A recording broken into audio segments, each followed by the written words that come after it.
자, 북한의 이번 조치가 어느 정도 위협적인 건지 아는 기자 정치부 조영민 기자와 이야기 나눠보겠습니다. 북한이 행동으로 도발 수위를 높이고 있는데요. 네. 어디에 정확히 뭘 세운 겁니까? 비무장지대 내부에 이 최전방 감시초소, 그러니까 GP라고 하죠. 이걸 복원하는 움직임이 우리 군 감시 장비에 포착된 겁니다. 지도를 좀 준비했는데요. 지난 2018년 9.19 남북 군사 합의에 따라 남북이 똑같이 초소 10개를 폭파하거나 철거했는데 이 초소 복원 작업을 시작한 겁니다.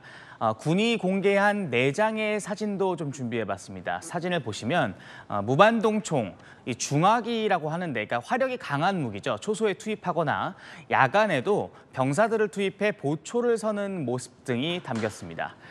평소 한두 개 정도 열려있던 북한의 해안포 포문도 지역, 또 포문 수배 이상 늘었다는 게 군 설명입니다. 자, 그러면 5년 전이죠. 9.19 합의 전으로 돌아갔다고 봐야 하는 겁니까? 일단 5년 전 남북 양측이 GP를 철거했을 때 당시 영상을 좀 준비했습니다. 보시는 것처럼 남북 양쪽이 10개 초소에 폭발물을 설치해서 이렇게 폭파시키기도 했고요. 또 북측 병사들이 곡괭이를 이용해서 초소를 철거하는 모습이 포착되기도 했었습니다. 현재 우리 감시 장비로 관측된 복원 수준은 앞서 보신 철거 전처럼 콘크리트 형태는 아니고 나무를 활용한 가건물 수준이라고 합니다. 완전히 그 전으로 복원할 것이냐, 이 부분은 조금 더 지켜봐야 한다는 게 군 설명입니다. 어쨌든 북한의 대응 속도가 속전속결이에요. 말만이 아니라 행동으로 보여주겠다, 이렇게 하려는 것 같습니다. 네, 맞습니다. 이 닷새 전 우리가 이 북한의 정찰 위성 발사에 대한 그 대응 조치로서 군사분계선 인근 비행금지 구역 설정을 해제했습니다. 그러자 하루 만에 북한은 이런 입장을 냈었습니다. 지금 이 시각부터 우리 군대는 9.19 북남 군사 분야 합의서에 구속되지 않을 것이다. 군사 분계선 지역에 보다 강력한 무력과 신형 군사 장비들을 전진 배치할 것이다.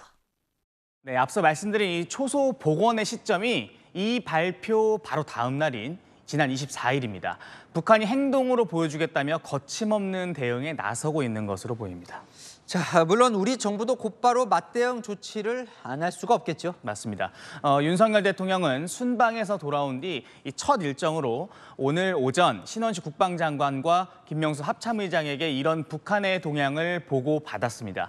윤 대통령 그 자리에서 북한의 동향을 빈틈없이 파악하고 또 확고한 군사 대비 태세를 유지하라, 이렇게 지시를 내렸습니다. 앞서 리포트에서도 보셨겠지만 김명수 합참의장 역시 오늘 곧바로 기자들 만나서 우리 군의 대응 조치를 예고했습니다.